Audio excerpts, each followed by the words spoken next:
Hello guys, welcome to rivers car. তোমাদের সাথে আমি রৌনক। আজকে চলে এসেছি আলাপ ছবি নিয়ে কথা বলতে। আলাপের সাথে আলাপটা মোটেও সুখকর নয়। এবার কেন নয় তার জন্য তোমাদের পুরো ভিডিওটা দেখতে হবে।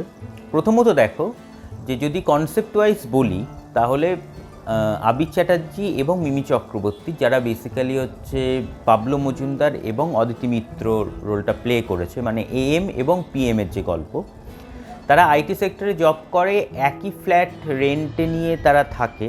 একজনের নাইট শিফট এবং একজনের ডে শিফট, তাদের কিন্তু কখনো দেখা হয় না, কিন্তু তারা একই ফ্ল্যাটে থাকে। এটা নিয়ে গল্প, কিন্তু তাদের কি আদৌ দেখা হলো সেটা দেখতে গেলে তোমাদের হলে গিয়ে সিনেমাটা দেখতে হবে। এবার বেসিক্যালি চলে আসি পজিটিভ এবং নেগেটিভ দিকগুলো বলতে। পজিটিভ দিক হচ্ছে এটাই যে প্রেমের সিনেমার কিছু ভাট বকা ছাড়া বাকি স্ক্রিপ্টিং ওয়াইজ মুভিটা যথেষ্ট ভালো। ডিরেকশন ঠিক আছে। তাছাড়া আর বলতে গেলে অভিনয়ের দিক থেকে আবির চ্যাটার্জি এবং মিমি চক্রবর্তীর অভিনয় যথেষ্ট ভালো লেগেছে।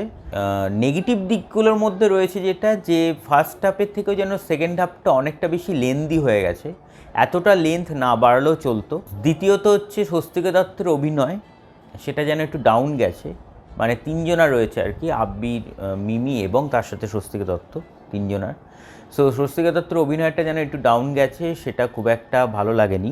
সো যদি ওভারঅল রেটিংসে বলা হয় তাহলে সিনেমাটাকে আমি মোটামুটি আউট অফ 10-এ দেবো হচ্ছে 7.5 এটা।